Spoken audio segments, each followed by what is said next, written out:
श्री स्वामी समर्थ. स्वामी महाराज तुमच्या सर्व चांगल्या इच्छा पूर्ण करो ही स्वामींच्या चरणी प्रार्थना करते आणि आजच्या या नवीन व्हिडिओला सुरुवात करते. आजच्या व्हिडिओमध्ये अन्नपूर्णा मातेबद्दल अतिशय सुंदर माहिती तुम्हाला ऐकायला मिळणार आहे. अन्नपूर्णा देवीची मूर्ती जवळजवळ आपल्या प्रत्येकाच्या देवघरामध्ये असते, पण अजूनही असे काही घर आहेत की ज्या घरांमध्ये अन्नपूर्णा देवीची मूर्ती देवघरामध्ये नाहीये.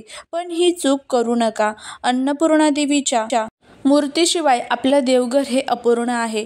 भलेही तुम्ही किती महागडे यंत्र ठेवलेले आहात, वेगवेगळ्या वस्तू ठेवलेल्या आहेत, तुम्ही घरामध्ये वास्तुशास्त्रानुसार सगळं केलेलं आहे, अंगावर वेगवेगळ्या वस्तू परिधान केलेल्या आहेत, हातामध्ये 100 प्रकारचे खडे घातलेले आहेत, पण तुमच्या देवघरामध्ये 5 मुख्य देव नसतील ना, तर आपल्या आयुष्यामध्ये ज्या काही अडचणी आहेत ना, तर त्या जास्त प्रमाणामध्ये तुमच्या आयुष्यामध्ये येऊ शकतात. बघा, मनुष्य जन्म म्हटलं की संकट अडचणी या येणारच, पण हे जर देव नसतील तर मग काय होतं की त्या अडचणींमध्ये आपण जातो आणि कितीही उपाय केले, कितीही सेवा केले, त्याचे रिझल्ट आपल्याला मिळत नाही. याउलट असं वाटतं की जेवढी सेवा करतोय, जेवढे उपाय करतोय, तेवढे संकट माझ्या आयुष्यामध्ये वाढतच चाललेले आहेत.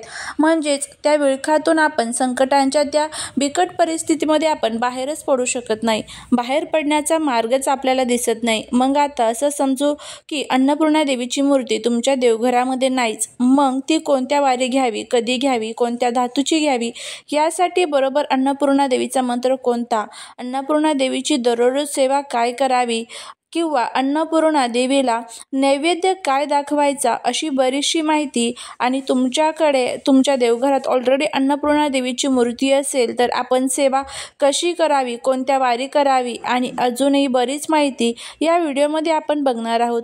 हिंदू धर्मात देवी अन्नपूर्णाला विशेष स्थान आहे. अन्नपूर्णा मातेची अन्नाची देवी म्हणून पूजा केली जाते. अन्नपूर्णाच्या आशीर्वादानेच कुटुंबातील सदस्यांना अन्न मिळतं.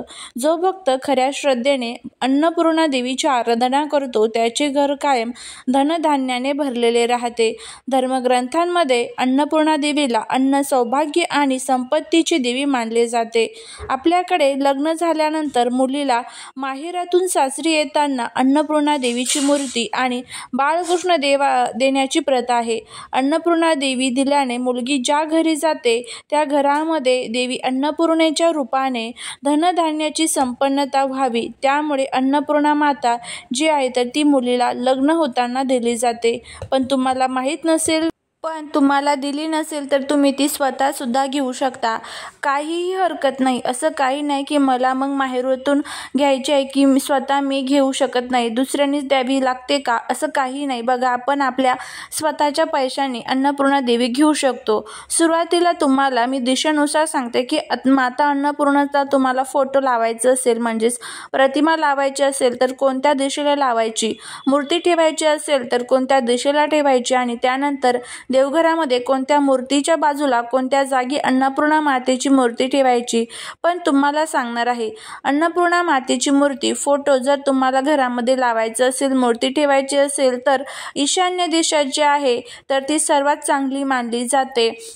उत्तर पूर्व दिशेच्या मधला जो कोपरा असतो त्याला ईशान्य दिशा म्हटलं जातं. उत्तर पूर्व दिशेला तुम्ही लावू शकता, कारण ही दिशा आहे तर ती देवांची दिशा मानली जाते. या दिशेला देवी देवतांचा वास असतो असं म्हटलं जातं. त्यामुळे या दिशेला, ईशान्य दिशेला तुम्ही अन्नपूर्णा मातेची मूर्ती किंवा फोटो जो आहे तर तो ठेवू शकता. या दिशेला अन्नपूर्णा मातेचा फोटो लावल्याने घरामध्ये सुख, समृद्धी आणि सौभाग्य नांदते व जीवन आनंदी राहते असं म्हटलं जातं.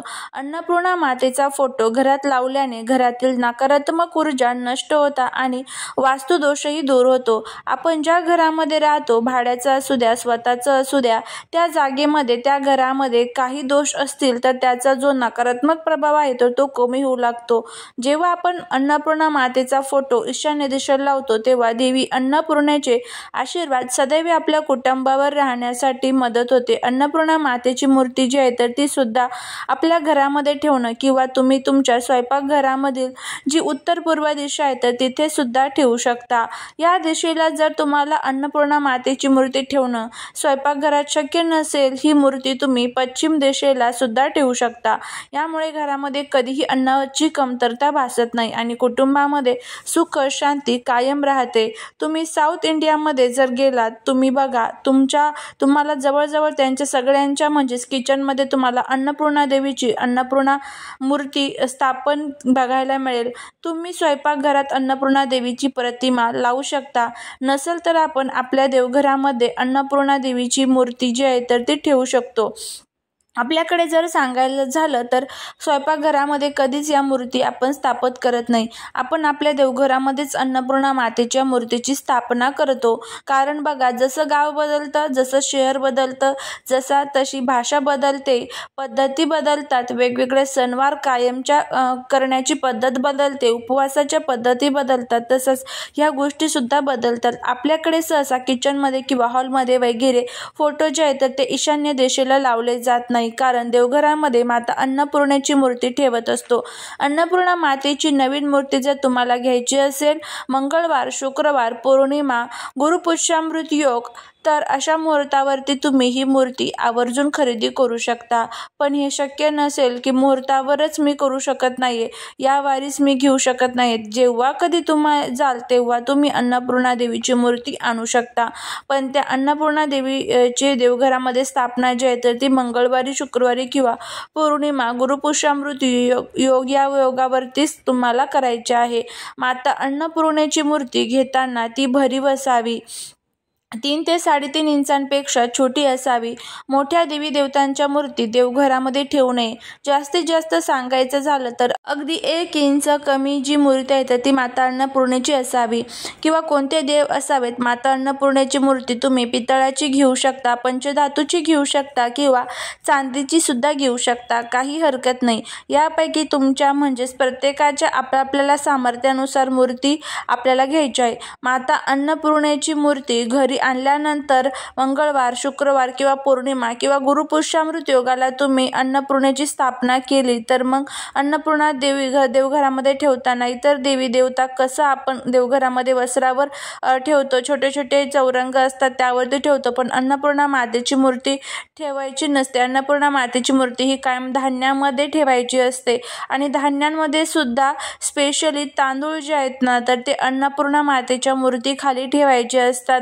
कृतज्ञता प्रतीक म्हणून धान्य जे आहे तर ते माता अन्नपूर्णेच्या खाली ठेवतात. अन्नपूर्णा मातेच्या हातामध्ये एक पळी असते बघा, तर ही पळी त्या धान्यात बुडेल इतकं देवघरात अन्नपूर्णा माता जी आहे तर ती ठेवायची आहे. पळी आपल्याला रिकामी ठेवायची नसते. बरेच जण काय करतात की वाटी भरून प्लेट भरून तांदूळ ठेवतात आणि त्या तांदळाच्या वर अन्नपूर्णा माता जी आहे तर ती ठेवायची नाही, तर अन्नपूर्णा मातेच्या हातात जी पळी आहे तर तिथपर्यंत बुडेल अशा पद्धतीने आपल्याला ती तांदळामध्ये ठेवायची आहे. मध्यभागी तांदळामध्ये खोचून आपल्याला देवीची मूर्ती जी आहे तर ती वाटीमध्ये ठेवायची आहे किंवा जी प्लेट असेल त्यामध्ये आपल्याला ठेवायची आहे. अन्नपूर्णा मातेच्या खाली दुसरं धान्य ठेवू शकत नाही. कारण बघा, गहू वगैरे ठेवायचे असतील तर तुम्ही ठेवू शकता, पण तांदूळ जे आहे तर ते शुक्राचे प्रतीक मानले जातात आणि शुक्र ग्रह जो आहे तर तो आपल्याला आयुष्यामध्ये लक्झरी लाईफ म्हणजेच सुख, समृद्धी, भौतिक सुख जे आपल्याला असतं तर ते आपल्याला शुक्र ग्रह देतो. आणि अन्नपूर्णा मातेच्या मूर्तीखाली तांदूळ ठेवल्याने आपला शुक्र ग्रह कायम मजबूत राहतो, आपलं घर कायम धनधान्याने भरलेलं राहतं. म्हणून म्हटलं जातं की तांदूळ ठेवायचे. बाकी तुम्ही गहू वगैरे सुद्धा ठेवू शकतात. अन्नपूर्णाच्या मूर्तीखाली जे तांदूळ ठेवलेले असतात तर ते कोणत्याही मंगळवारी, शुक्रवारी, पौर्णिमेला तुम्ही बदलू शकतात.